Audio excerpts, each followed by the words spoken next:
पंडित आइन। अरे जल्दी आवा। अरे चिल्लात काहे बानी? हम कोनो बहिर बानी का? तनी धीरे बोली ना। अरे कबीरवा एकरा शरीर के पानी निकाले खातिर पूरा शरीर अपवित्र का दिले बा। अगर वो नदी से ना निकल रही तो हम डूब के मर गई रहती। चुप। एकरा शरीर पे हर जगह गंगा जल के छिड़काव करा, जहाँ जहाँ हाथ लगौले बा। चला बेटी चला, जबले तोहरा के शुद्ध न करब तबले कैसे लोग जानी कि तू रामेश्वर पंडित की बेटी बाड़ू। हाँ जा, ले जा भीतर ले जा।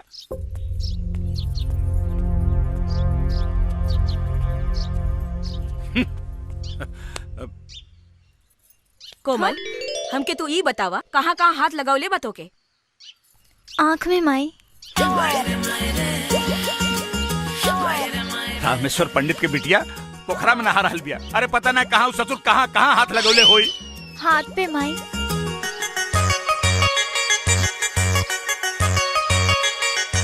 ए सुनैना, अरे गंगा जल डाल के अच्छी तरह से नहवैया करा के। ओठ पे माई। अरे कौनो तो ऐसा जगह होई जहाँ तोहरा के छुवले ना होई। ऐसा कौनो जगह नहीं थी जहाँ वो छूले ना होई। चुप, तोहरा बाप बेटी के फेरा में ना हमार धर्म नष्ट हो जाए।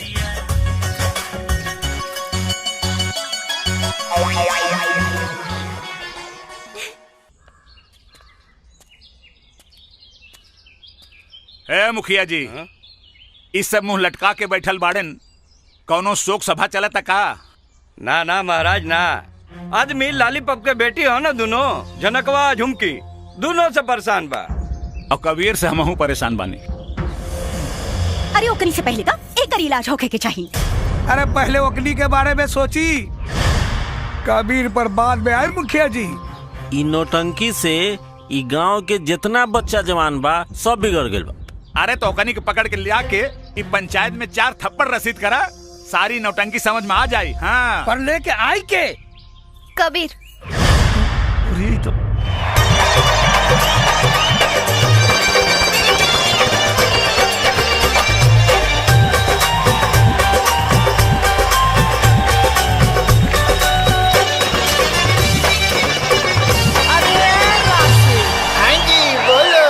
देखो तुम सुनो ना। सुनाओ सुनाओ।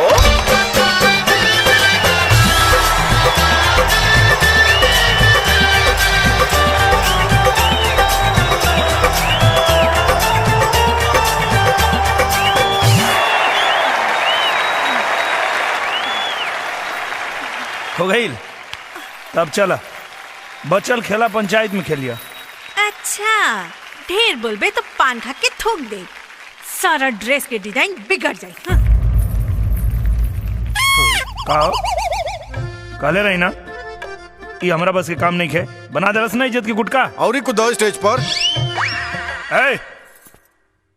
कह देनी कि नौटंकी बंद मतलब बंद। ओ, नौटंकी केकरो बाप से बंद ना होई।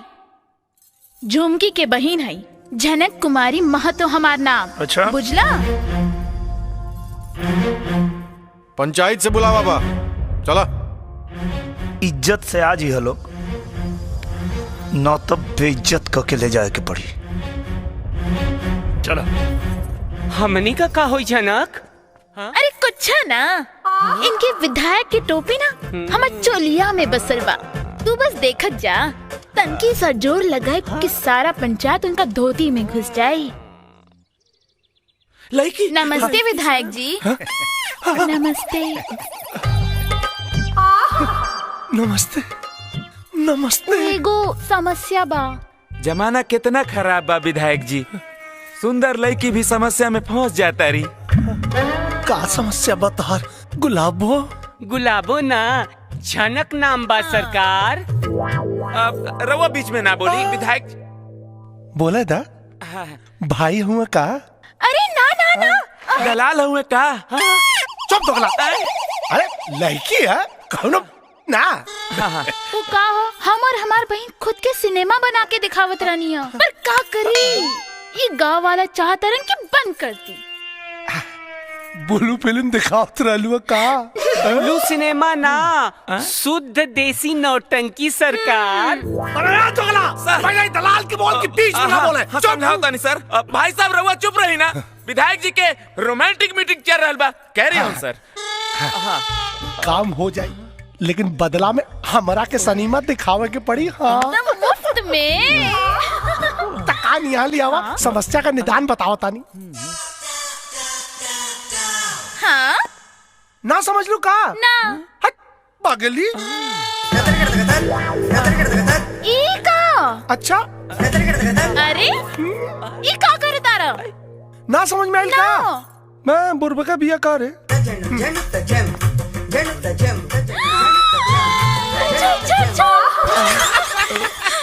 अब बस देखते जा, पूरे पंचायत के ना हवा निकाल दे। सनीमा दिखाओ ना। काम भइला के बाद अच्छा ठीक बा। ए भाई साहब यहाँ आवा आवा आवा जा। भाई साहब तबले हमरा लगे रही है, काम भइला के बाद इनके लौटा दे। है दरोगा जी। सर लड़की के साथे जा, जौनो समस्या होके ओकर समाधान करिया। यस सर।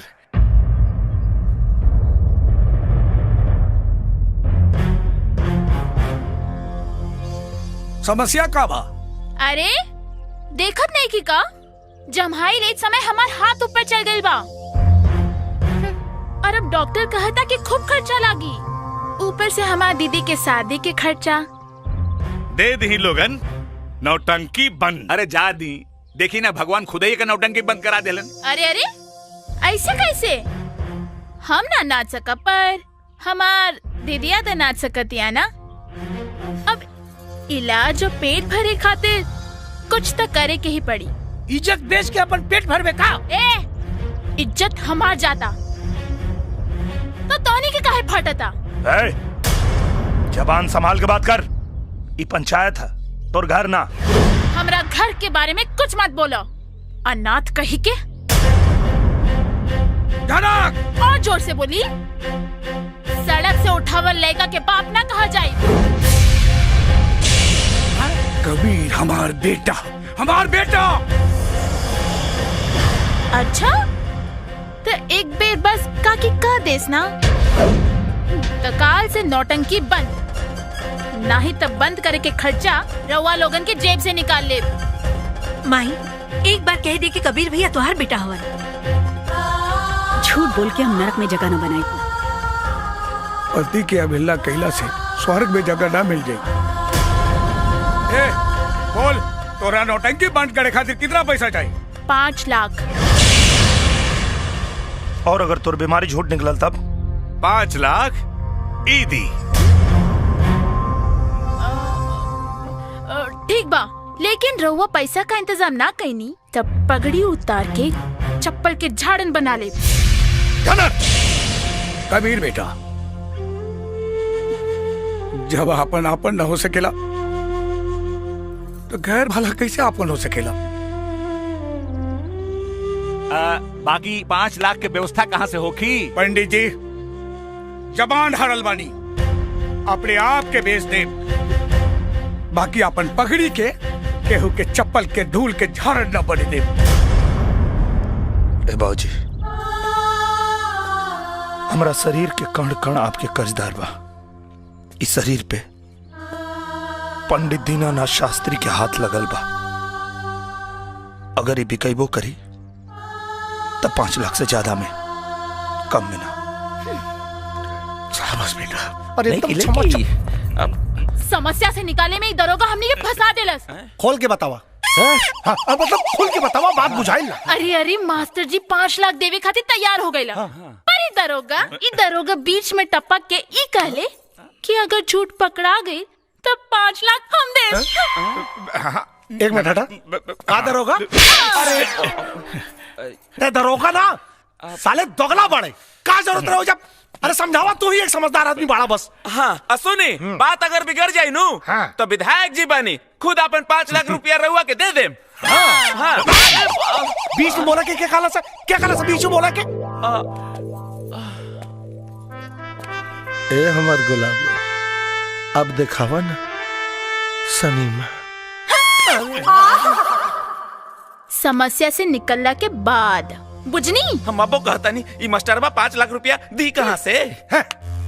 मास्टरवा अब अपना बिटिया के बेचे या बेटा के? फूलचंद पाड़े के जाल में तब फंस गए लोग। आयल बा तो ढेर पकड़ पकड़ कर बे। हाँ चल फोन रख। नमस्ते मुखिया जी, सरपंच जी नमस्ते। ली विधायक जी बैठी। कहा चच्चा का जरूरत है वो नौटंकी वाली के मुंह लगौले के? 5 लाख रुपया कहाँ से देबा? नौटंकी कैले बिया और नौटंकी के कोनो पैसा ना होला। तोहनी के कैसे मालूम कि वो नौटंकी कैले बिया? अरे बीच में मत बोला सन। बैठ जाइए। सॉरी सर, बैठ जाइए सर। चच्चा अगर बीमारियां सही निकल गई तब का करबा? 5 लाख रुपया दिया ही। अगर झूठ निकलल तब? तो 10 लाख रुपया विधायक जी दे दी हैं।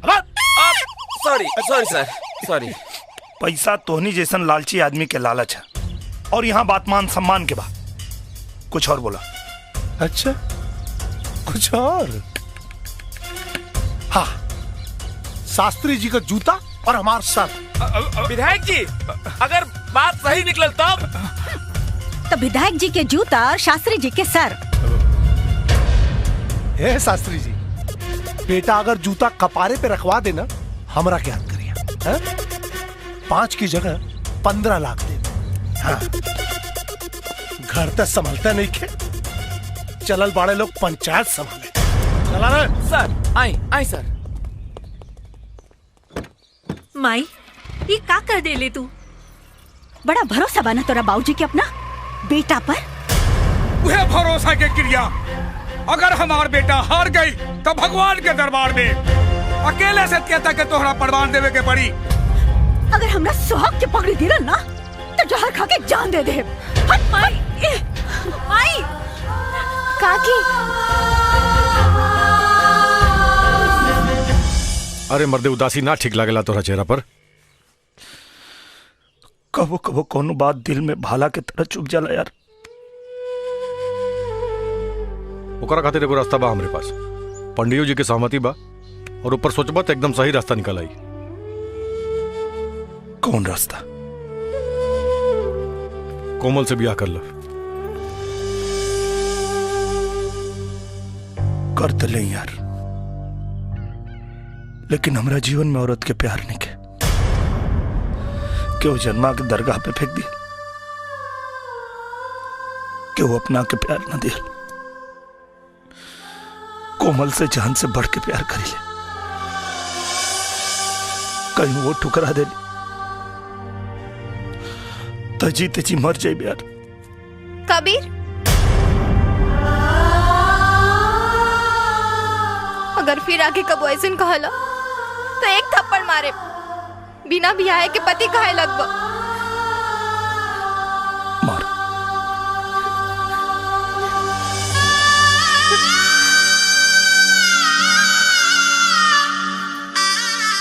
बस साथ जिए के वादा कर, तो हर चरण की धूल मांग के सिंदूर बना ले।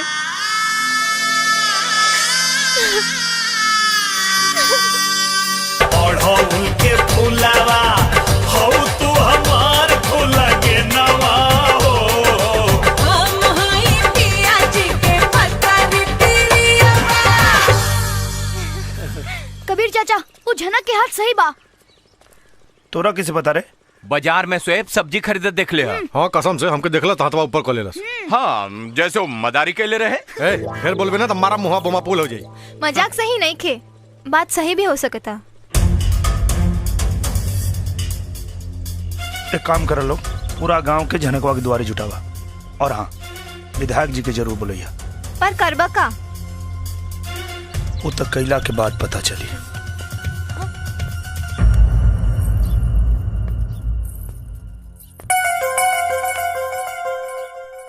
नौटंकी करत तारी। देखो कबीर, पास मत आवा। कबीर देखो, हमरा के छुओ मत, ना तो हम बाबूजी के बुला देब। बाबूजी की का बोले भी? इलाज हम करब कि तोर बाबूजी करिए? कबीर देखा, ये तो ठीक नहीं के करत। कबीर हम सच कहतानी, बाबूजी के बुला देब। बाबूजी के का बुला के करबो? तुहार इलाज देखा कैसे।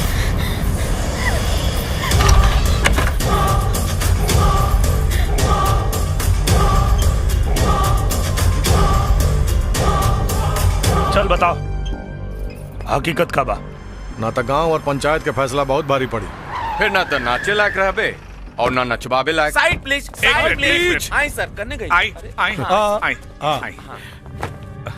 आई। अब चुप काहे बाड़े? बोल। ज्यादा नौटंकी मत करे, नौटंकी वाली। हम ई नाटक विधायक जी के सिखवला पे कैले रही। अरे झूठ बोला दिया।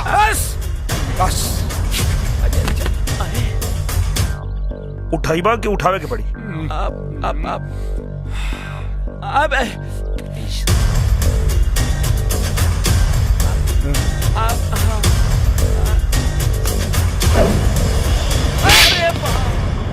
एक बात कान खोल के सुन ले, जवन बूढ़ बाप के जवान बेटा होके ना, ओकरा के कब्बो कमजोर समझे के गलती मत करी है। बाकी 5 लाख के बंदोबस्त कहाँ से करबा लालीपाप महतो? हमरा के माफ कर दी लोगन, हमरा से बहुत बड़का गलती हो गई। अब से मेहनत मजदूरी करब सन, आज से नाच गाना बंद। बड़ बुजुर्ग के पगड़ी के कन्यादान के साड़ी बना ले, पूरा गांव डोली के कहार बने के तैयार हो जाए।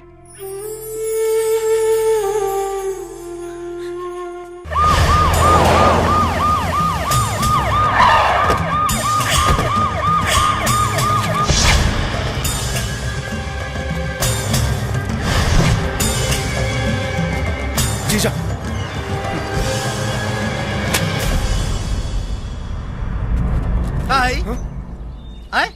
चुनाव खोपड़ी पे नाच रहा बा।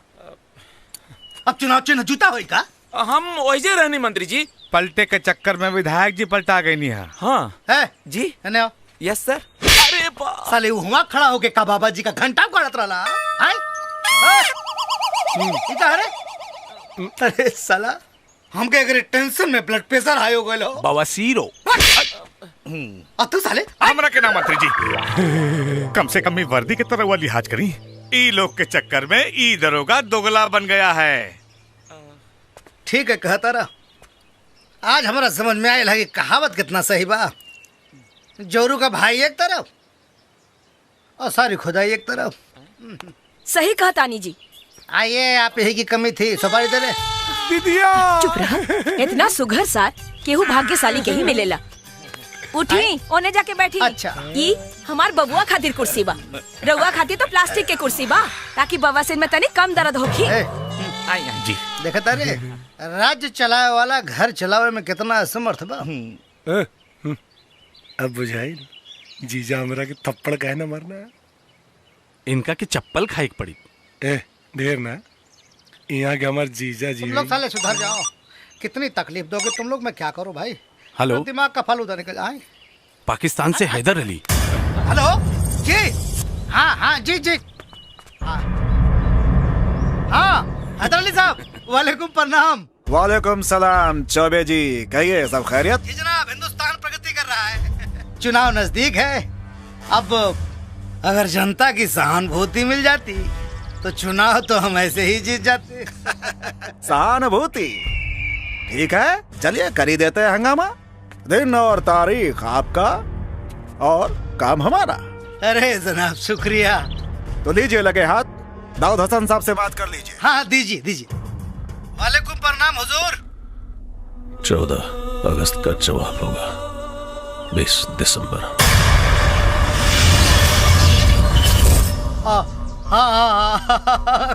खुदा हाफिज।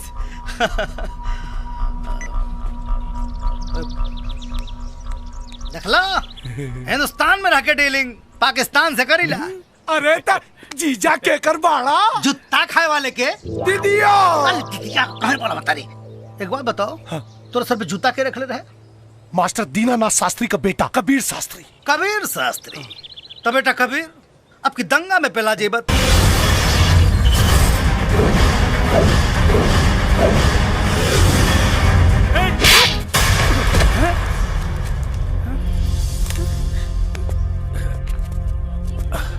कबीर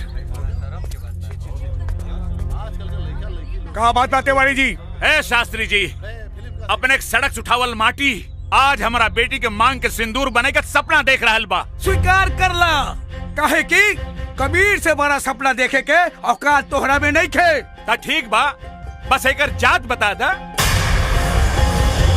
तो तोहार औकात हमारा औकात के बराबर हो जाई। बस हम अपना मेहरारू के कारण बेबस बानी, वरना दीनानाथ शास्त्री का औकात रामेश्वर तिवारी से कहीं ऊपर बा। ए शास्त्री जी, जे मारा जिंदगी भर अपना पत्नी के सामने बेबस रहे, ओकर पोसल लइका हमारा बेटी के हाथ ना पकड़ सकेला। अरे लइका के मजबूती के पता ओकरी माँ के कोख और बाप के मूछ के नोक से होला। हाँ तो नजर उठा के देख ली ओकरा महतारी के कोख और ओकरा बाप के मूछ के नोक के। अगर मान मर्यादा के ख्याल न रहित ना तो राहुल बेटी के कब के अपन महतारी के पतो बना के रख देले रही। गायत्री भाभी, खबरदार खबरदार, अगर हमरा बेटा के अनाथ कहानी तो जुबान खींच ले।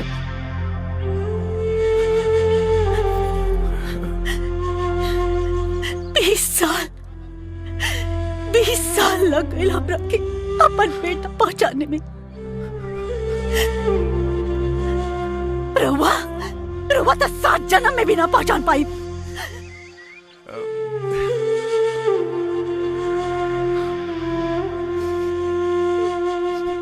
माई बेटा,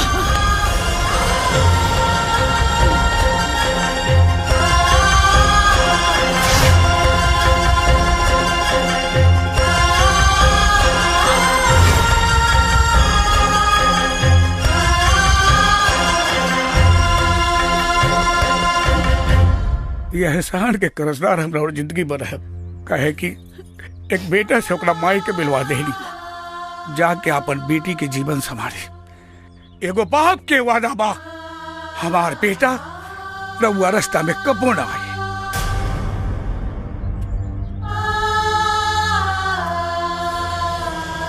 बाबूजी रवा रोवा तानी। नारे पगली, इत खुशी के आंसू बा।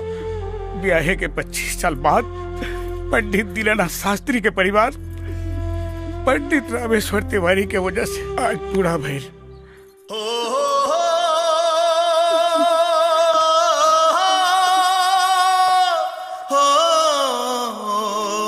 कबीर, कोमल जा जा, तू भीतर जा। अरे भीतर जा भैया। अब हमने के चलत। हाँ ठीक। प्रणाम। प्रणाम चाचा। पंडित जी के फैसला बदल गई का?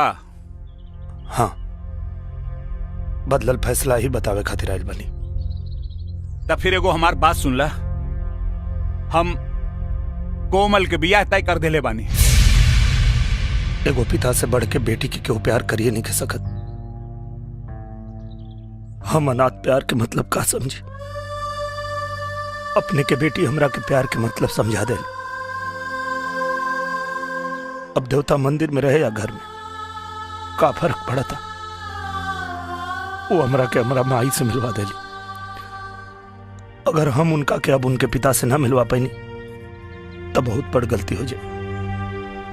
कहीं तोहार यकीन तोहरा प्यार के झूठ ना बदल दे। प्यार के दूसर नाम विश्वास होला चाचा, और हमनी के प्यार के बुनियाद तन पे ना मन पे टिकल बा। कसम कोमल और कबीर के प्यार के। अगर हमनी के जज्बात अपने के फैसला के बीच में आए तो हमनी के प्यार प्यार ना पाप होके। कबीर,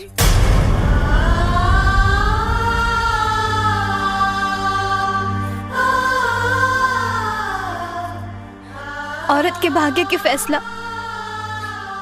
हमेशा मर्द ही करेला।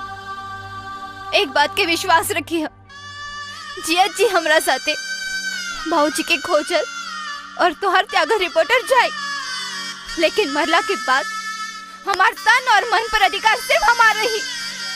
और हमरा साथे ई गांव के एगो निकम्मा जाहिल अनाथ कबीर के याद जाए।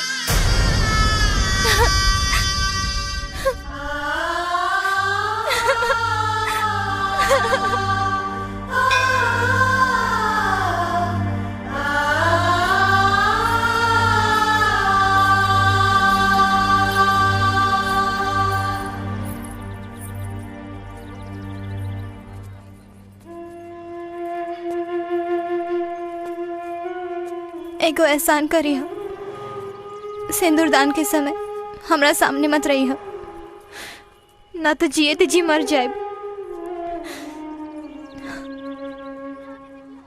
नया जीवन के शुरुआत करे जा रहा बड़ो, तो के हमार उम्र लग जाए। मरे से पहले तो तोहरा दुल्हन के जरूर देखब, हमरा से सुंदर बाड़ी की कम, काहे कि ई दुल्हन के जोड़ा तोहरा सम्मान खातिर पहनले बानी।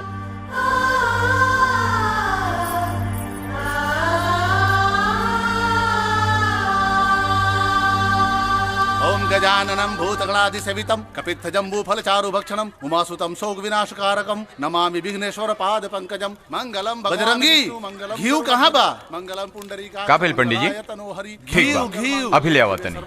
हाँ तनी जल्दी ले आई हो, ना तो मुहूर्त का टाइम बीत जाई। ओम शांताकारं भुजगशयनं पद्मनाभं सुरेशं स्वाधारं जगन्सदृशं मेघवर्णं शुभांगं लक्ष्मीकान्तं कमलनयनं योगिनिध्यानगम्यं वन्दे विष्णु भवभर सर्वलोकैकनाथं। ओम श्री अग्ने नमः। अरे हाँ हाँ, देखा तो होने कहा रे। चल चल। सर्व मंगल मांगल्ये शिवे सर्वार्थ साधिके शरण्ये त्र्यंबके गौरी नारायणी नमोस्तुते। ओम आपदामपहर्तारं दातारं वक्रतुंड महाकाय सूर्यकोटि समप्रभा। अहं करिष्यामि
जवन पूर बाप के जवान बेटा होके ना, ओकरा के कब्बो कमजोर समझे के गलती मत करी है। कबीर हमार बेटा, हमार बेटा। 20 साल लग गए हमरा के अपन बेटा पहचानने में। लेना लेना चाचा।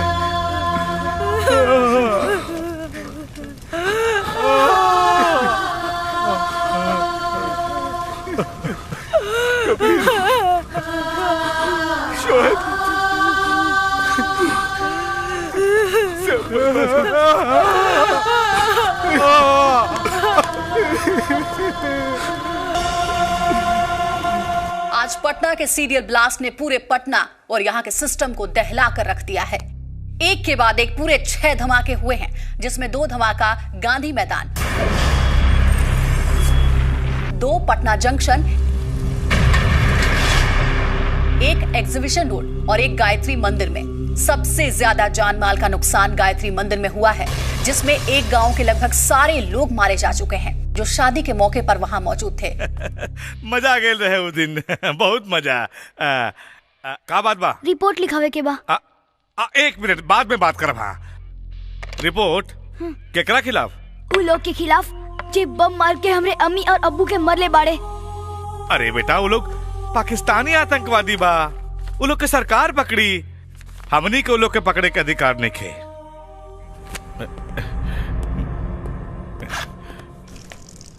अरे ये क्या करत रे?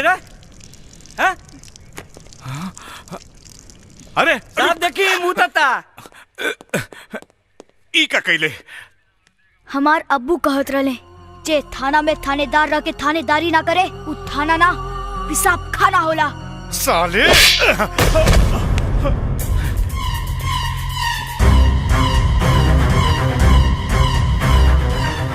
ब्लास्ट के रिपोर्ट चाहिए, वरना तोरा साथ साथ थाना के शमशान बना दे।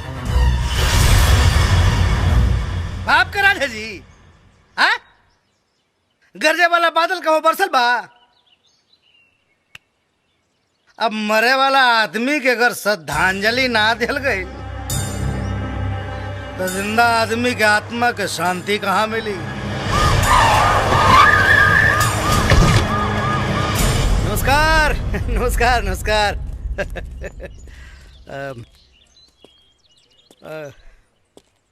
नाराजगी जाहिर बा, हम बूझ रहल बानी, बाकी मुआवजा के रकम बहुत जल्द पहुंचावे के हम कोशिश कर रहल बानी। मुआवजा के रकम पहुंचला से मरे वाला वापस आ जाई ना? ये तो हम अच्छी तरह से जानता नहीं। क्या नाम है तुम्हारा? कबीर। तो थाना के फूंक के और दरोगा के मार के मरल आदमी को तू जिंदा कर ले? जिंदा ना हो जाए, लेकिन गुनहगार के सजा दिया तो आत्मा के शांति भेटाई। अरे तो आत्मा के शांति लगा करिए अपन जान दी साले गवार। मंत्री जी चुप! एक शब्द ना तो दफा लगा के तना ठोकवाई कि बुढ़ापा जियान हो जाई। कानून बड़ा होला, आदमी ना। अगर मरे वाला के एहसास ना रहित ना तो इतना ठोको होती तोहनी के कि देख नक्शा बिगड़ जाए। पुलिस वाले हाथ उठे बताए, हाथ काट दे।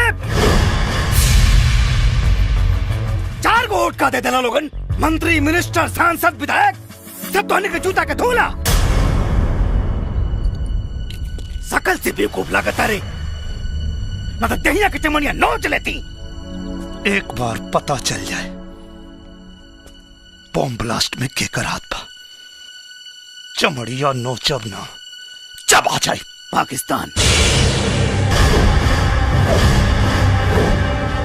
ब्लास्ट करे वाला पाकिस्तान का आतंकवादी है। सुन के खून पानी तो ना हो गई?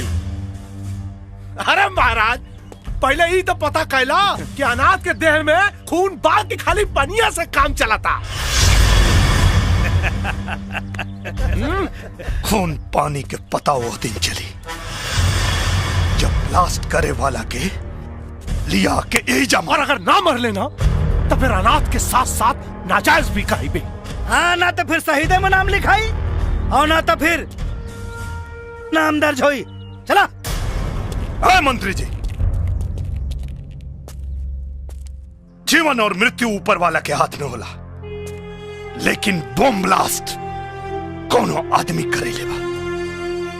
ब्लास्ट में मरे वाला एक एक आदमी की कसम खा के कहा था, नहीं ब्लास्ट करे वाला के यही धरती पे लिया के मारे। काहे कि बम के धमाका ही ना चिन्हेला कि मारे वाला हिंदू है कि मुसलमान। और यह बतावे खातिर आ रहल बानी पटना से पाकिस्तान।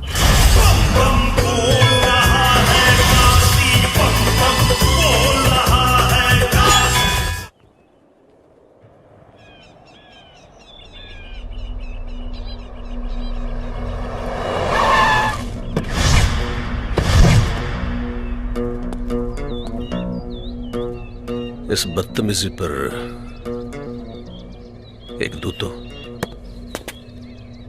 रिपोर्ट लिखने के पहले गोली मार देंगे।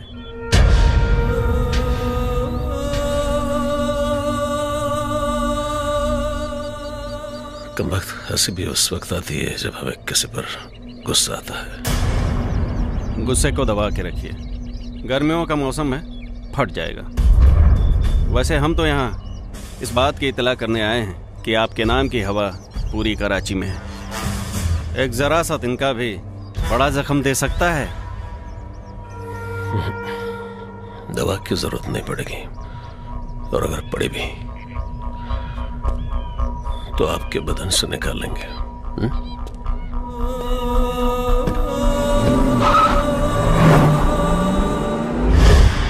एक सबूत मिल जाए फिर तो ऐसी चोट दूंगा कि उड़ते हुए पत्तों से भी डर लगे।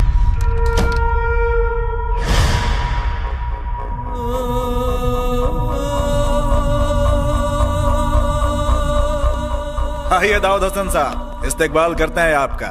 तशरीफ रखिए।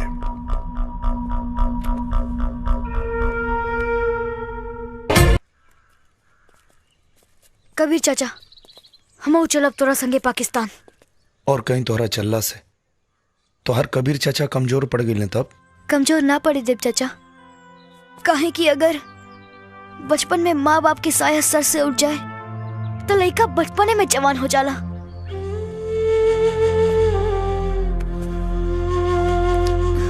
हम कुछ न कहब, बस एक बार हमहू पाकिस्तान देखे के चाहता नहीं। ना साला, यह तो देखे के बाद कि खैरात में दिहल जमीन के माटी के ताकत हमनी के माटी से ज्यादा ताकतवर कैसे हो गई। ठीक बा।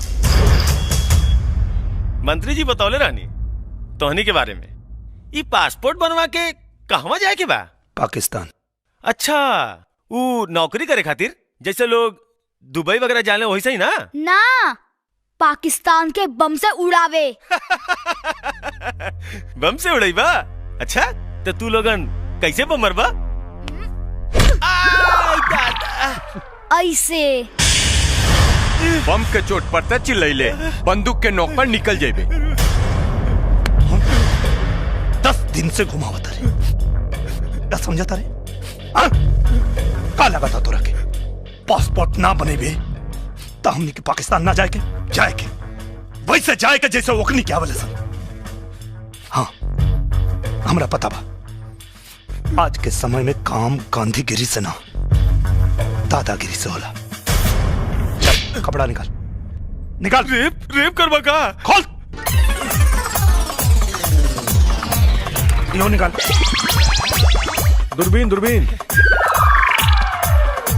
ना ना ना ना ना ना ना।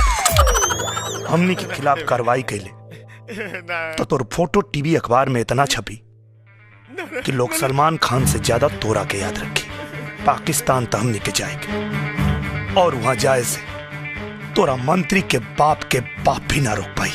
अब तू सोच, पासपोर्ट बनावे के बाद कि ना? साहेब, ये कपड़ा क्या उतरला सर? हमार तो खाली कपड़ा उतरला सर, पाकिस्तान के तो चड्डियों उतार ली। बिना वीजा पासपोर्ट के चले के? अरे यार, बिना वीजा पासपोर्ट के जाइबा तो हमनी में और ओकरी में अंतर का रही? कबीर, अरे जनक, एगो बात कहे के चाहता नहीं का? शायद वो बात के वजह से वो एहसान के बदला चुका सकी जौन एक नौटंकी वाली के सही रास्ता पे लिया दिलस। बतावा। देखा, 20 तारीख के मंत्री जी के जन्मदिन बा। हम मंत्री जी और विधायक जी के खूब निम्मन से जानतानी। अगर वो लोग पकड़ा गए ना तो पाकिस्तान का अमेरिका पहुंचा दी लोग। वो कैसे? आदमी शराब, कबाब और सबाब के सामने कैसे नंगा होला?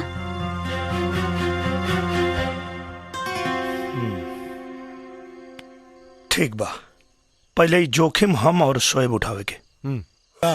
हमार जीजा लौंडा बाजाऊ मैं।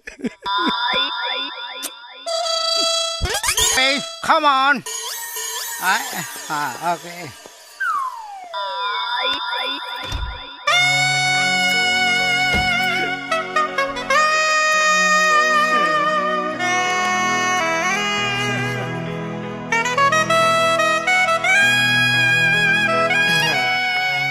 काहे के बुलाऊनी हो? तो हर बलात्कार करेगा पैक बाड़ू की उद्घाटन हो चुकल बा। ओ मंत्री जी के रहते दूसर के उद्घाटन करी। सही, एकदम सही। आई ए ऊ का चमक रहल बारे। फॉरेन से मंगवाइले बानी, चमकी ना। अच्छा, तब तो भीतरा फॉरेन साबुन लागल है। सुन के देख ली, कोना कंट्री के साबुन लगैले बानी। गंधावता माका तरे गंधावता ए करे जा तेया आग लागल रे। बर्दाश्त नहीं क्यों करे जा, मैं समझो करे जा। जल्दी कर हट मुझे अब क्यों जान जाई त का कोही जानी का खाक। मंत्री बाद में आई, लौंडा बाज पहले। जब हम पास में खलासी रहनी नू तो कोनो खलासी लौंडा के छोड़ लेना रहनी। यो तो सोची रोज जनता के सेवक होई। सेवक? हाँ। जनता मतलब बेवकूफ, एक नंबर का गधा। जब वोट की जरूरत होके तो हाथ जोड़ लेवे के, अगर बात पिछवाड़े दुलत दिमाग भगा देवे। जान फालतू बात करेंगे समय ना, जल्दी से आजा, जल्दी से आजा करे जा, मिसल आजा। जल्दी से चलो। विधायक जी के पता चली तो विधायक ससुरा हम उस बड़ा लागल होई कत्तो कीर्तन थोड़ा करत होई। अरे जल्दी करो हो, ए हमार पावर हाउस। रवा ऐसा नहीं, हम तो कब सोचले भी ना रहनी। अरे तोहरा सोच से भी बहुत ऊपर का चीज बानी। जब हम दारू का दलाली करी ना तो घसियारी न चरवाहिन केहू के ना छोड़नी। तीन बेर रेप के केस में भीतर जाके बाहर आ चुकल बानी। चरित्रहीन नंबर 1 कहा तो लिख के दे दी हो ना। पहले उठक बैठक करी।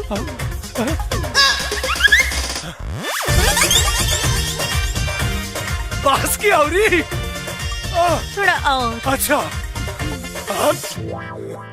पहले ही से दहिया गरमाल रहल है, उठा बैठक करके और गरमा गई नहीं। एक बेर अरे इतना काम जनता खातिर कैले होती तो आज विधायक से मंत्री ना बन जाती। मंत्री बनले में वो मजा नहीं खे जवन तोरा के पकड़ने में बा। जनता की रउआ के बारे में मालूम पड़ी तो का सोची? सोचेगी जनता अगर इतना होशियार रही तो हमारे जैसन के विधायक नानू बनाई लोग। बातचीत छोड़ा, अब बर्दाश्त नहीं क्यों, जल्दी से आजा। आजा ना।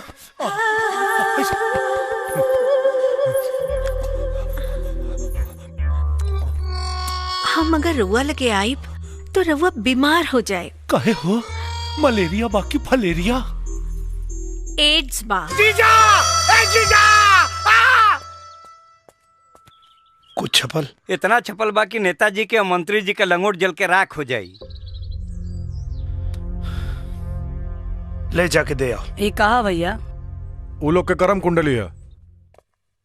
आए कहा पहलवान जी, ये हाफ टिकट लगे कहाँ घूमता रहा? संग्रामपुर पंचायत से वो लोग के कर्म कुंडली आइल बा। कर्म कुंडली? हैली सीढ़ी देख ली। कबीर भैया पंचायत में इंतजार कराता रहन।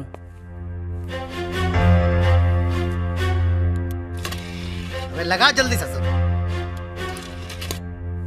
देखी।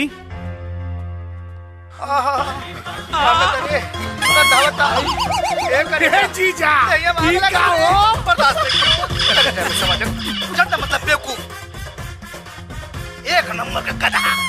जब वोट की जरूरत है जीजा, अरे तू तो नेता से अभिनेता बन गई। अरे साले जा बंद कर, पर पांच तलाक हो जाएगी।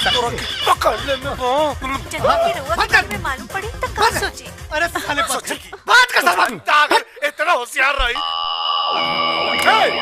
अरे साले माई की पेटवा में कैसे रले साले?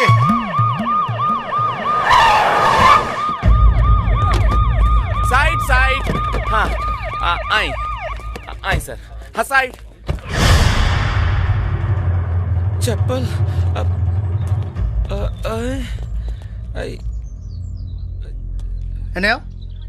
ये सब कहा रे? जीजा जी पब्लिक का मिजाज ठीक नहीं खिलाकर चुपचाप निकल चले। जूता चप्पल से डरा गई। जिंदगी भर विधायक रहबा सारे कभी मंत्री ना बन पाइबा। जियो शेर जीजा जी, हम रउआ के प्रधानमंत्री बनल देखल चाहता नहीं। अरे रउआ आगे बढ़ी। हाँ जाए। चुपचाप आगे बढ़ो, जाके बात करा से। का भाई कबीर, कहाँ नौटंकी होता है सब है? यही जगह बतीबा के अंदर चल के बताई।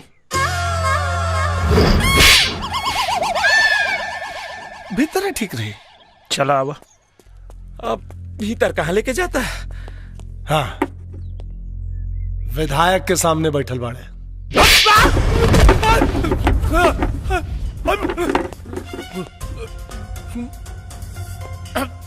विधायक के सामने ना, नालायक के सामने बैठल बानी, वो सबूत के साथ।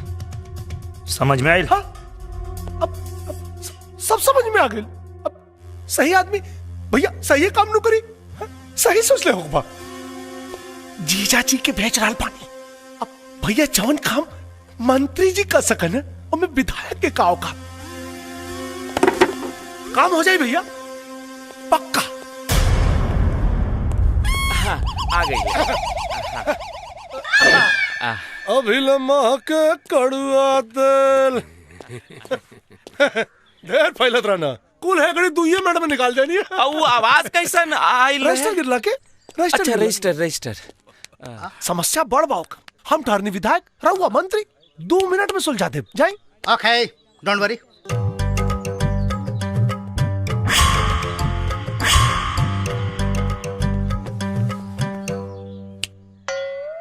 मंत्री के सामने बैठा है, डर नहीं लग रहा है? कुत्ता कटला के इंजेक्शन बाजार में मिलेला। कुत्ता किसको बोला है जी? तोरा के। शेर बोल, शेर। तुम्हारा लिहाज कर रहे हैं, नहीं तो नटाई में दोनों उंगली डाल के ऐसे उल्टा लटका देते। वापस कर, शेर वापस कर। का भाई सर? हाँ का भाई? लागत फिर रजिस्टर गिरल। कतना रजिस्टर बा अंदर हो? बॉम्ब ब्लास्ट में केकर हाथ रहे? Bomb blast? हमरा का पता? का भाई सर, काहे रोता नहीं? अपना खातिर ना, जीजा खातिर रोवता नहीं। वो पाकिस्तान में अलहायदा नाम की एक संस्था है जो वो एलिफेंट पार्टी से जुड़ा हुआ है यार, पाकिस्तान में संगठन चलावे वाला के नाम। अब लीजिए, मैं यहाँ हिंदुस्तान में रहता हूँ यार, पाकिस्तान के बारे में सफल मंत्री को बोल रहा है। अरे वाह, अरे उठी सर। अरे का भाई सर? अरे लगा था आज हमारी बहन विधवा हो जाए रहता था। ओ, मैं पाकिस्तान के दौरे पर गया था, तो वहाँ कुछ लोगों से मेरी छोटी मोटी फ्रेंडशिप हो गई थी, और तब से लेके आज तक वो फ्रेंडशिप चल रही है। चल रही है ना? इतना लोग के ये क्या है? वीजा, पासपोर्ट, आवे जाए और वहाँ रहे खातिर व्यवस्था। आए? है? ये पहलवानमा को ले जाके क्या करोगे भाई वहाँ पे? तोहरा साथे गइल रहे ना पाकिस्तान? हाँ। पहलवान लागा था तोरा के क्यों आपन याद करा था। हाँ, वार्तालाप करने का ऐसा तरीका पहली बार देखा है भाई साहब। नमस्कार। ऐसन गद्दारन के हाथ में देश बा। शुक्ला जी। जी सर। आप वीजा और पासपोर्ट रेडी करवाइए। यस सर। और अनहनन सारन के ना पाकिस्तान बाई रोड भेजे के हो। यस सर। हाँ, और हाँ, हैदर अली को फोन लगाओ। यस सर। है? और पहलवानों को वीजा पासपोर्ट बनवा देता। हमार का हिला बाद में बताएंगे। हाँ हेलो मंत्री जी बात। हाँ जी। सलाम जनाब। अरे वालेकुम प्रणाम। और बताइए सब खैरियत? सब मजे में। इन धमाकों से कुछ चुनावी फायदे नजर आए? अरे क्यों नहीं? का चेहरा देख ली, खुद पता चल जाई। हाँ जी, आप क्यों? फायदे की बात, हमारा फायदा तो हो ही रहा है। हम तो आपके फायदे के बारे में सोच रहे हैं। क्यों मजाक कर रहे हैं जनाब? पहला मिशन जिसने फेल किया है उसे हम आपके हवाले करने की सोच रहे हैं। जी तो चाहता है कि आपकी जुबान चूम लूं। हम गुड़ से भरा हुआ ट्रक आपके यहाँ भेजेंगे। इधर का कागज हम तैयार कर लेंगे, उधर का आप कर लीजिएगा। लेकिन ले जाने वाला लौट कर वापस नहीं आना चाहिए जनाब। भेजिए। खुदा हाफिज। खुदा हाफिज। दाऊद हसन साहब। अस्सलाम वालेकुम। अदर साहब सब खैरियत में? सब खैरियत जनाब। लाजवाब खबर लाया हूँ। शहनाज की सगाई की तारीख बताने आए हैं। उससे भी उम्दा 14 जुलाई को जिस शख्स ने आपको शिकस्त दी थी उस नामुराद को आपके हवाले करने आया हूं।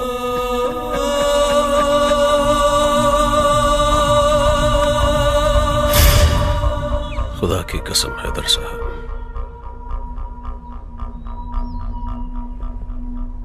उसकी मौत देखने लायक होगी। शुक्ला सर, सारे कागजात, पासपोर्ट, वीजा और पाकिस्तानी करेंसीज कबीर को हैंड ओवर करो। सर, हई ला, ई बा वीजा के कागजात, हई रहल पासपोर्ट, हई रहल कैश। आएगा जरूर, लेकिन वापस नहीं जाएगा। पाकिस्तान के दामन को जो दाग लगा है कि पाकिस्तान आतंकवादियों को हिंदुस्तान भेजता है, वो दाग हमेशा के लिए मिटाऊंगा। बल्कि दुनिया को बताऊंगा कि हिंदुस्तान अपने आतंकवादियों को पाकिस्तान भेजता है। का ही सब हो? एकरा में देसी कट्टा, देसी बम यूपी, बिहार, झारखंड के हर जिला से आयल बा। और जाके पाकिस्तान के तू लोग दिखा दो। ये हथियार पाकिस्तान के अमेरिका से खरीदे के पड़ी कि ये हमरा हर गांव गांव में बनेला। हिंदुस्तान के तो बातें छोड़ा, खाली यूपी बिहार चढ़ गई लूटा, दुनिया के नक्शा में पाकिस्तान हमेशा ला खत्म। सब हथियार पे गुड़ चढ़ा हुआ। देखा था नहीं कौन साला पकड़ा था।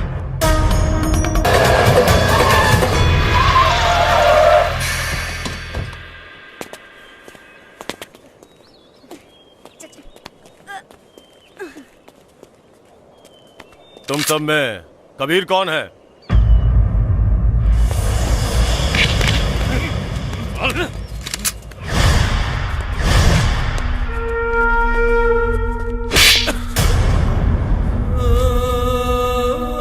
ये कबीर नहीं है,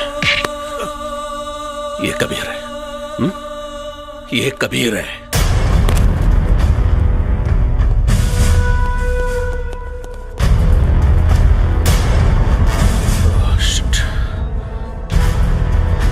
जाओ उस कुत्ते को पकड़ो।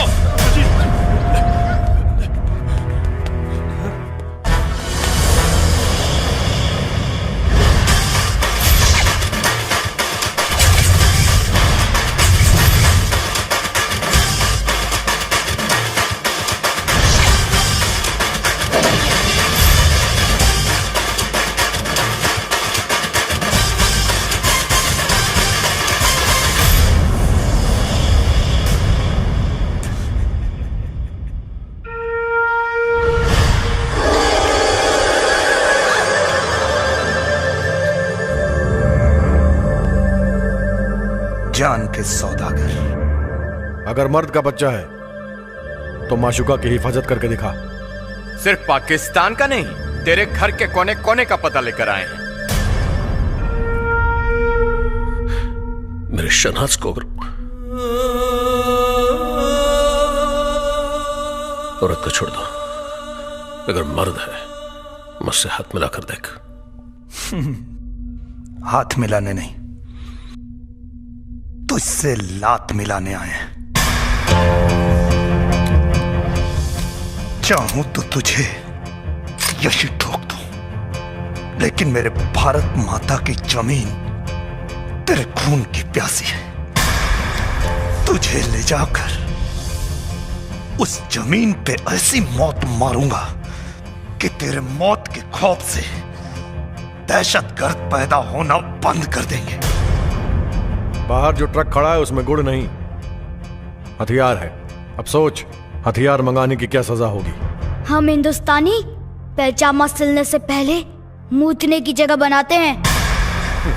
और अब तुझे मुताएंगे। चल बेटा।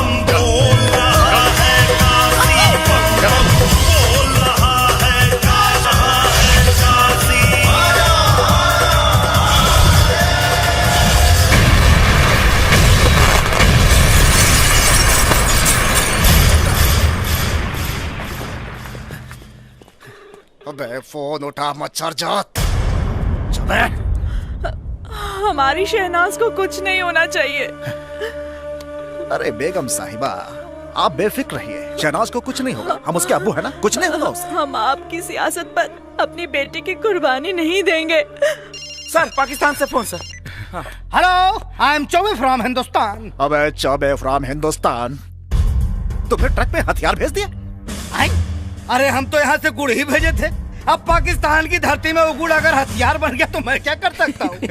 तुम्हें तो दौड़ा दौड़ा के मारूंगा। पिछवाड़े में बम नहीं बांध दिया तो नाम बदल देना। धमकी नहीं। धमकी? हेलो, हमारे यहाँ 10 मरता है तो एक मुखिया पैदा होता है। हमारे यहाँ 100 मुखिया मरता है तो एक विधायक पैदा होता है। और अब आप खुद सोचिए कि कितने मादर डॉट डॉट मरे होंगे तब मैं एक मंत्री पैदा हुआ हूँ।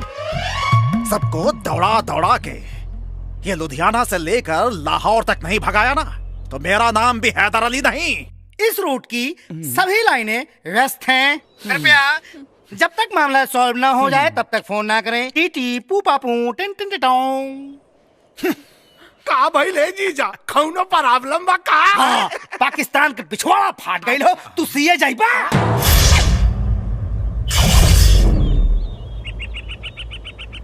कुछ खइबा? ना कबीर चाचा, अब इनकर का करे के बा? तोरा से बियाह करावे के बा।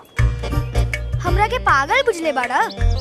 इनकर चुम्मा लेवे खातिर हमरा के सीढ़ी लगावे के पड़ी।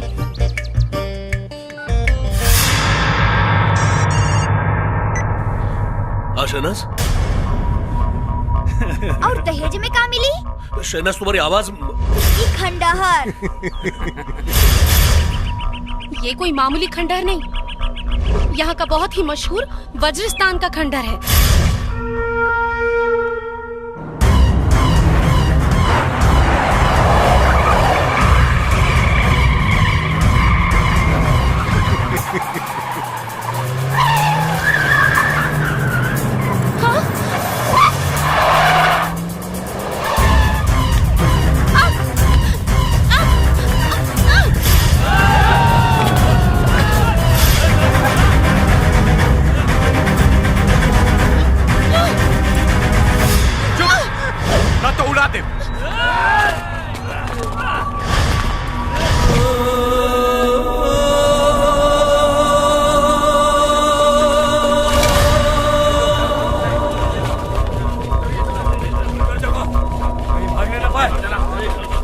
हमरा लागत है सबका राम नाम सत्य ऐसे हुई। ये पाकिस्तान की जमीन है, यहाँ पे राम का नहीं अल्लाह का नाम लो, तब शायद वो तुम्हारे गुनाह बख्श दे।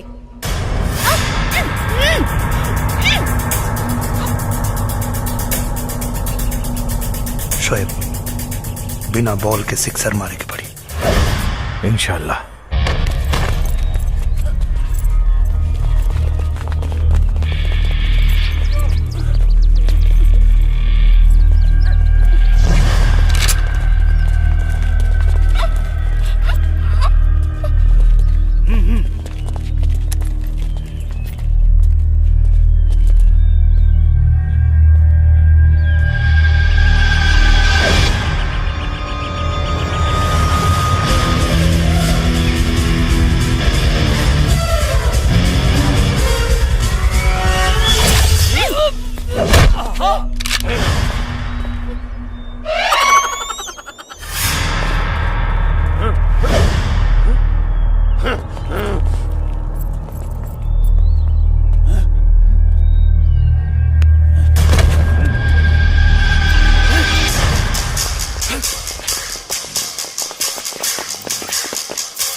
नहीं तो खोपड़ी खोल दूंगा।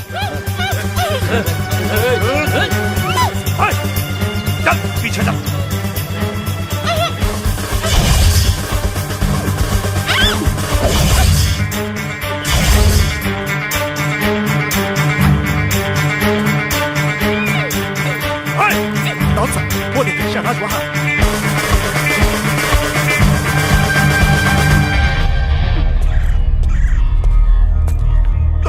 बचा लीजिए उसे।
जिन हाथों से उसने आपको छुआ है, ऐसे काटूंगा कि अगले 7 जन्म में पैदा तो जरूर होगा, लेकिन किसी को छूने के लिए उसके पास हाथ नहीं रहेंगे। घर चलिए अब्बू।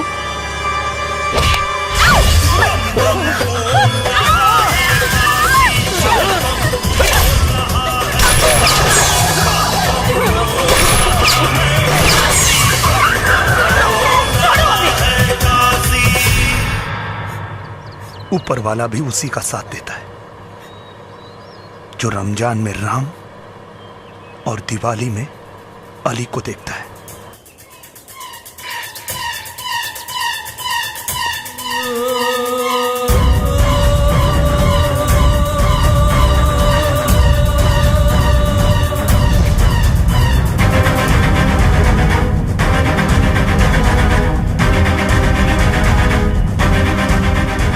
रिपीट कर दिया था।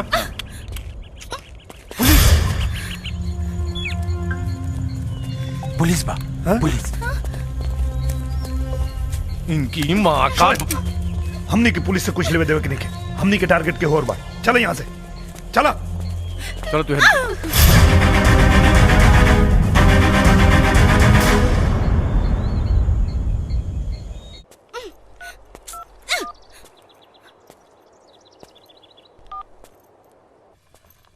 हेलो। हाँ 1 मिनट।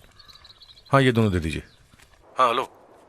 अच्छा सुनो, कपड़ा और सामान कुल किना गेल बा, ये बताओ कि हमारा कहाँ पहुँचे के बा? कहाँ बड़ा तू लोग? गुलशन इकबाल टाउन के खंडहर। गुलशन इकबाल टाउन? गुलशन इकबाल टाउन कहाँ है? यहाँ से 5 किलोमीटर। 5 किलोमीटर। अच्छा सुनो ना, ये को दुकानदार बाबू बताओ था कि जैसे 5 किलोमीटर दूर बा, तो हम फटाफट होता नहीं। सुनो, तू अपन ख्याल रखिए, पुलिस से सावधान हुई, ठीक बना? पहुँचा था। हाँ।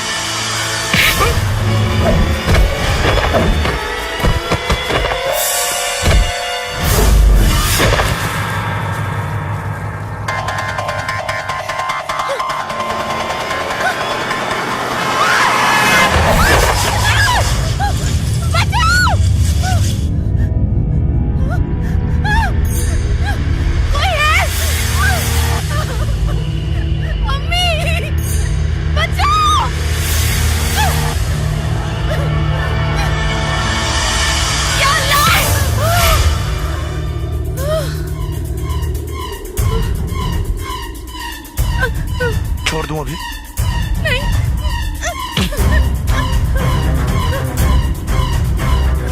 प्लीज प्लीज हमें बचा लो, हम मरना नहीं चाहते, अल्लाह कसम। अब हम कोई गलती नहीं करेंगे।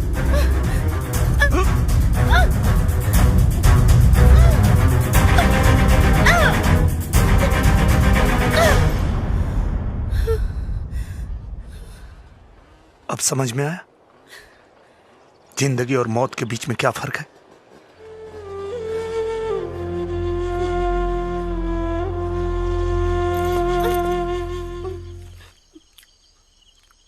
ना ना ना, खाला खाला, कुल तो वही खाला। हिंदुस्तान से तोहनी सेवा खातिर आयल बानी पाकिस्तान हमनी के। दिल कराता दे दिए गोली, ये बोझ के ढोला से मिल जाओ छुट्टी। हाजमे की गोली है आपके पास? हाँ बा दी का, मेड इन बिहार। एक गोली में पेट साफ और दूसर में आदमी साफ। हुसैन के खाना खिला दे लोग।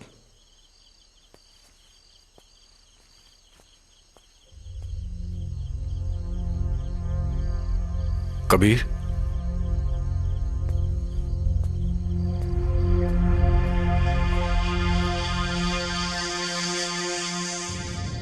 कोमल बुआ, जन्मदिन मुबारक।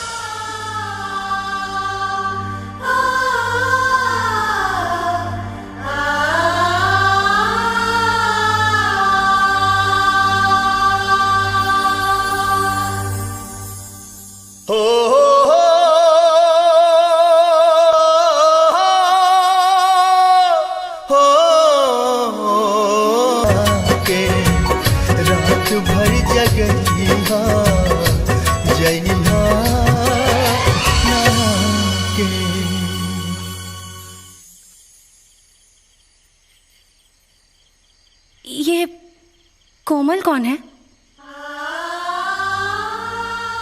गाना गाकर रोने का क्या मतलब है? मतलब ही तो जीवन का मकसद बन गया। बचपन से जवान होते जिसे देखा, अनाथ होकर भी माँ बाप का प्यार और लाल चुनरी में सजी दुल्हन मांग में सिंदूर पड़ने से पहले ही मांस के लोतड़े में बदल गई।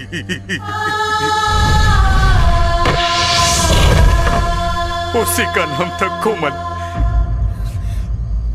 लेकिन ये सब किसने किया? आपके अब्बू हैदर अली ने और आपके मंगेतर दाऊद हसन ने। नहीं नहीं, ये झूठ है। एक मिनट, आपके कहने से झूठ नहीं हो जाएगा।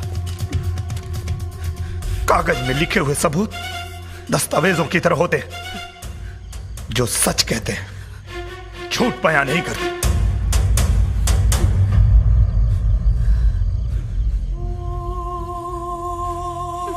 हमारा यकीन कीजिए,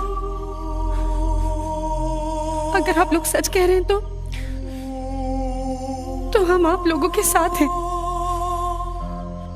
माँ बाप के संस्कार बच्चों के चेहरे पे नहीं, उनके रगों में होते हैं। हमारी तहजीब की पहचान हमारे अब्बू से नहीं, हमारी अम्मी से है। हमारे अब्बू पहले मुसलमान हैं, बाद में इंसान,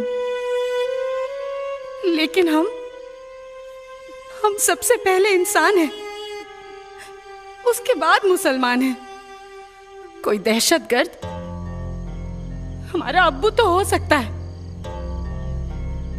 लेकिन शौहर नहीं।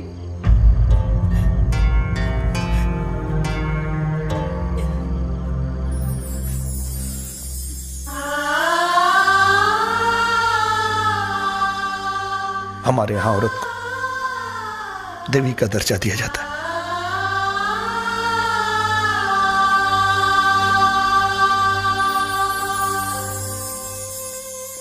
अगर मर गए तो कफन उतारते थे ना, अगले जन्म में कर्ज उतार देंगे।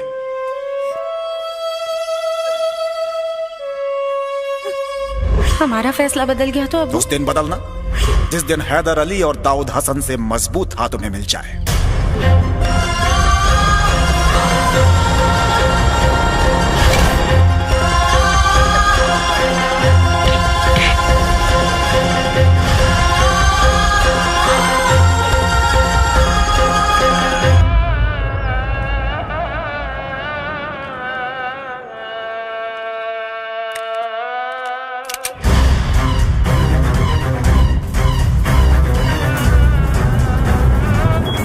मैसेज? हाँ, वो लोग को हमारी लोकेशन के बारे में पता चल चुका है, वो कभी भी यहाँ पहुँच सकते हैं। बजरंगी, हाँ, शोएब के लेके आवा, अगला लोकेशन फोन पे बताओ। चल ठीक बा।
नाम क्या है तेरा? बजरंगी। बजरंग बली का रिश्तेदार है। चल या अली बोल। मेरे लिए या अली और बजरंग बली में कोई फर्क नहीं है, लेकिन गलती से भी मेरे बजरंग बली को बुरा मत बोलना, वरना मारूंगा तो मरने का पता भी नहीं चलेगा। बजरंग बली जय।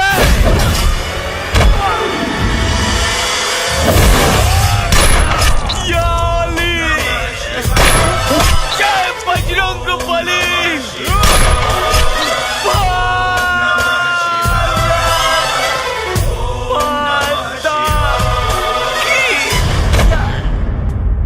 ये बाकी के कुत्ते इधर ही होंगे, चलो ढूंढो।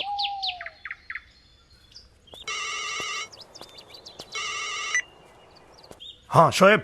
हाँ हम बस पहुंचे। हेलो शोएब। हेलो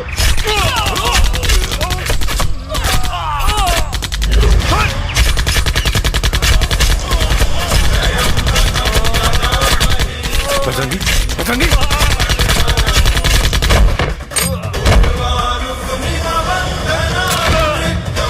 बजरंगी, बजरंगी।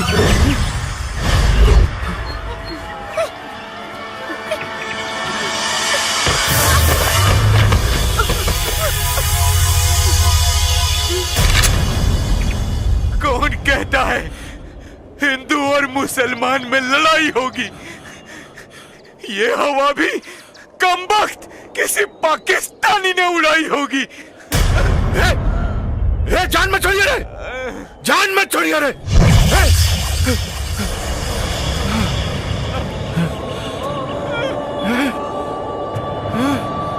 बजरंगी, बजरंगी, बजरंगी उठना रे।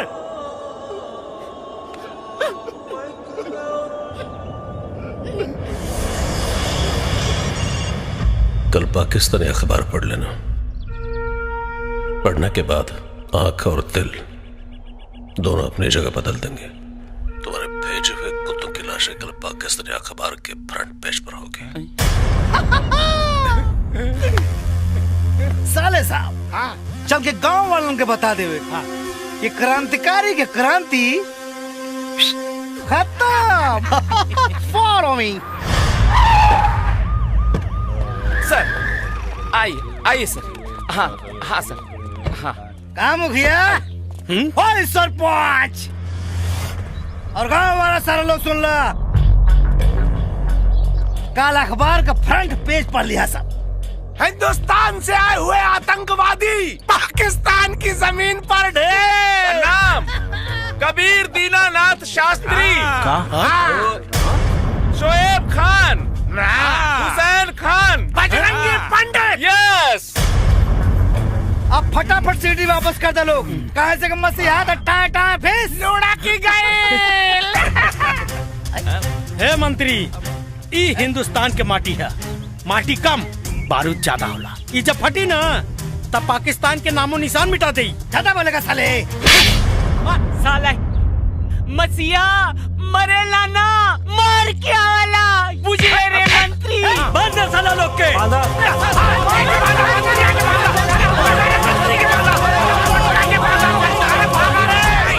यहाँ गला जनता की असली ताकत। सब अब सारे तो लोगों के मर ध्वंस विध्वंस हो जाये। मंत्री मुखिया जी, हमर कबीर आ शोएब न जाने पाकिस्तान में कौन हालत में हुई लोग। सरपंच चाचा, ये हमार मन के विश्वास कहता कि वो लोग जरूर लौट के आई। काहे से कि बाबा विश्वनाथ की नगरी की माटी पाकिस्तान के चांद पर अगर गलती से भी पड़ जाए ना तो ओकर दामन से हमेशा से दाग निकाल।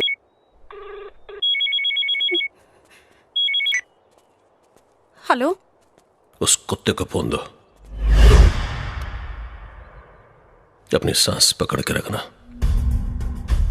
खबर सुनने के बाद जान जिगर से बाहर ना आ जाए। सर पे कफन बांध के चलने वाले जान की नहीं सम्मान की फिक्र करते हैं।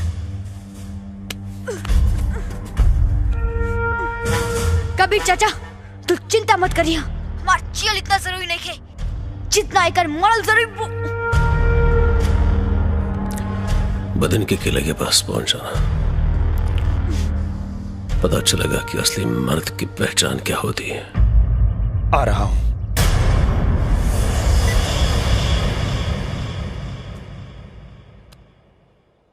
क्षमा तो नहीं मांगूंगा, क्योंकि प्यार और जंग में सब कुछ जायज होता है। शायद आप न होती तो दाऊद को यहां तक नहीं ला पाते। अब देखते हैं तकदीर जीत की माला किसे पहनाती है। आपने इतना साथ दिया, बहुत शुक्रिया। आप जा सकते हैं।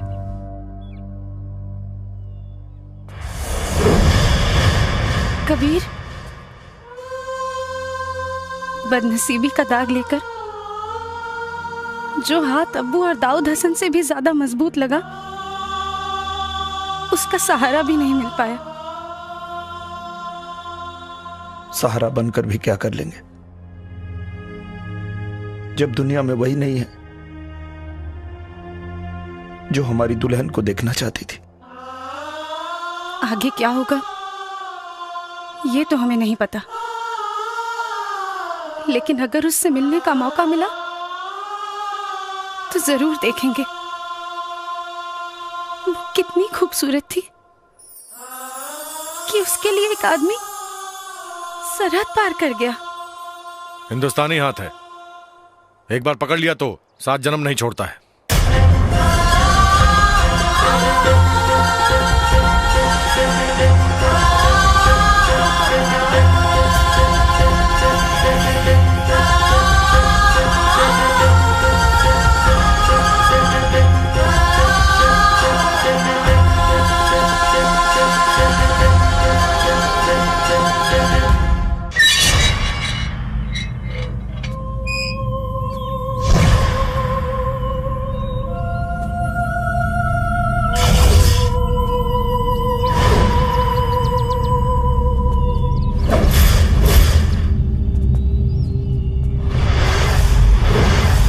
औरत को मोहरा बनाकर मर्द होने का फक्र करता है।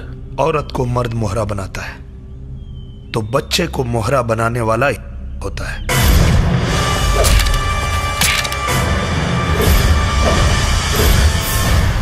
ठहरिए हसन साहब, मौत के सौदागर कभी किसी मुल्क की सियासत के बादशाह नहीं बन सकते। शहनाज!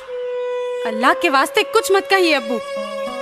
आपकी असलियत जानने के बाद हमारा भ्रम टूट चुका है कि हमारे अब्बू एक नेक इंसान है। आप तो एक दहशतगर्द हैं। ये ज़बान तेरी नहीं, इस काफिर की है। शहनाज, इसके बदन का खून आपके पैर का महावर बनेगा। फिर लगा दीजिए आप अपनी पूरी ताकत इन्हें मारने में, और हम अपनी पूरी ताकत लगाएंगे इनकी जान बचाने में। मुराद लड़के,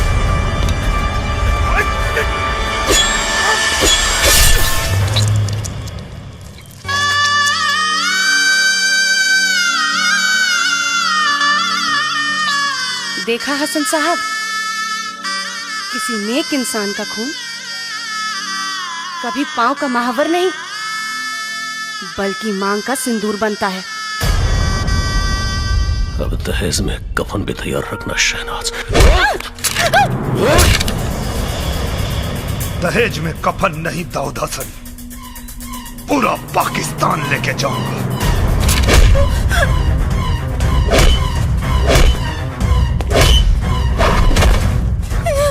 साले, बहुत दौड़ाया तूने मुझे।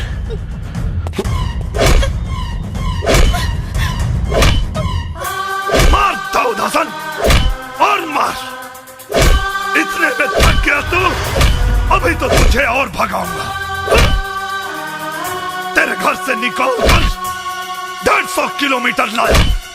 अब तेरे मौत की सीमा रेखा 13 किलोमीटर बची है दाऊद हसन। जितना मार सकता। रुक जाओ दाऊद हसन, वरना तुम्हारी ये माशुका तुम्हारी तकदीर का फैसला कर देगी। अपने आदमियों से कह दो कि बंदूकें फेंक दे।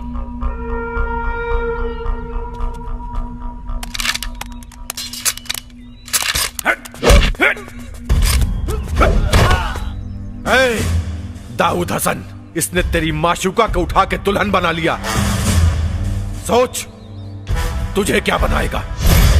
और तू हैदर अली, ऊपर वाले का शुक्रिया अदा कर, क्योंकि तूने तो अपनी बेटी के लिए चुना था, लेकिन बेटी ने मर्द चुना है।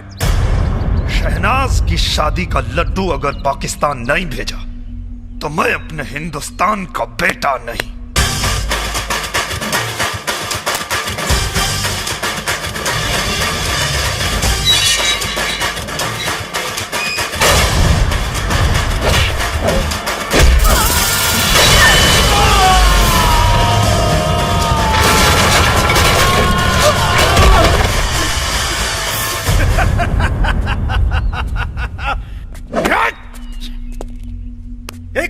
सा वो काफिर हिंदुस्तानी हमें ये बता गया कि जिसे हमने शेर समझा था, मर्द वो यकीनन गीदड़ है। गीदड़, हट! गीदड़।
पहलवान आज ले नालायक रहल, लेकिन लायक के मौत मरी।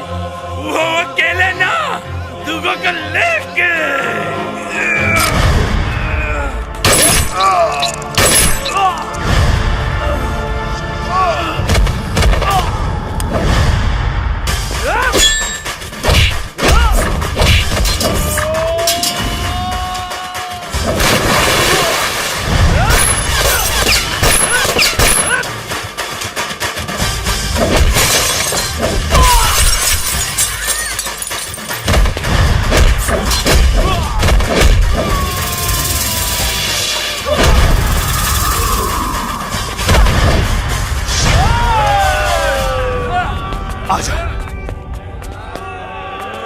एक हिंदुस्तानी आज तुम सबको दौड़ाएगा, और मुंह दिया पूरा हिंदुस्तान तो तेरा मुल्क बह जाएगा।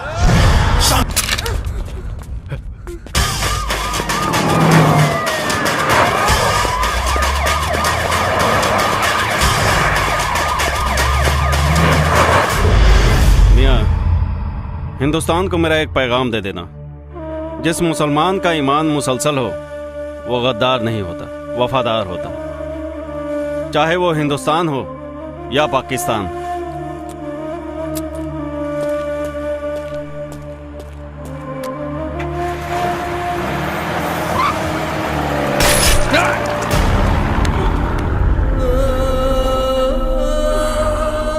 कुत्ता साला, मुझे मालूम था वतन के साथ तू गद्दारी करेगा। तुम्हारे भी ताबूत में कील ठोक दी है हमने।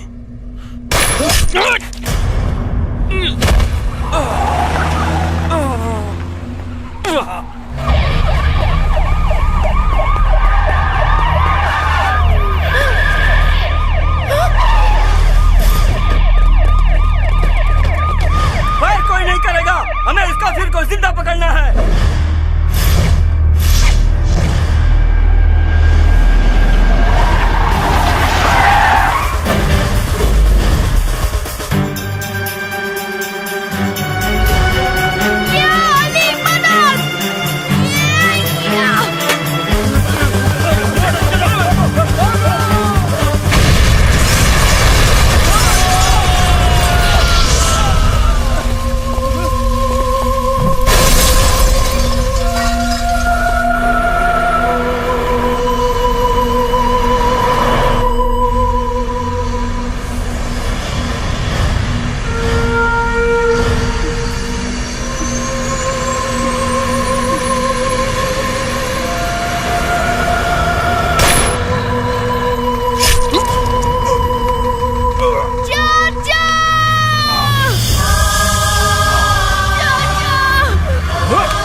अगर मर गए तो कफन उतार दे देना, अगले जन्म में कर्ज उतार देंगे।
सरकार इतनी निकम्मी नहीं है दाऊद हसन। तुम्हारे आने से पहले तुम्हारे गुनाहों की फाइल पाकिस्तान से हिंदुस्तान आ चुकी थी। इस मिट्टी की मजबूती को देख दाऊद हसन, तुझे तेरे घर से निकाल कर इस मिट्टी में लाके पटक दिया।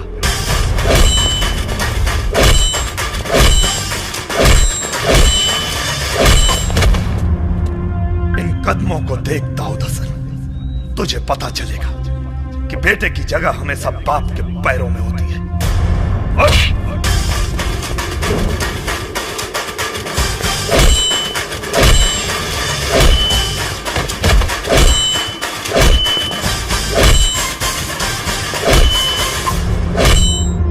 तुझे तो ऐसी मौत मारूंगा कि तेरे आका जन्नत का ख्वाब देखने का हौसला नहीं करेंगे। चुप क्यों वार करते हो साले? जब बर्दाश्त कहे कि अब बर्दाश्त नहीं होता तो कोई हिंदुस्तानी कभी किसी से परास्त नहीं होता।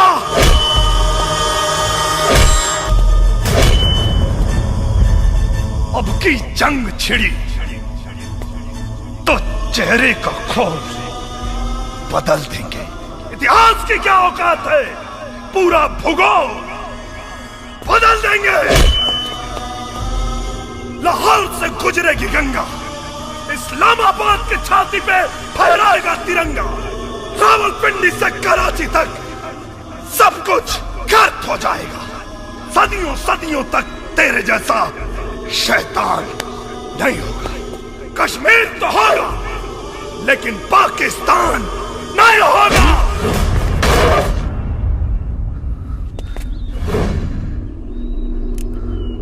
हो गया तो सुन, अपने दिमाग को जरा सा जोर डालो। जब तक जिंदा हूं तेरे हिंदुस्तानी सिस्टम की गोदी में बैठकर बिरयानी खाता रहूंगा। दाऊद हसन, हम फिर से ना वो गलती दोहराएंगे और ना ही किसी आतंकवादी को बिरयानी खिलाएंगे।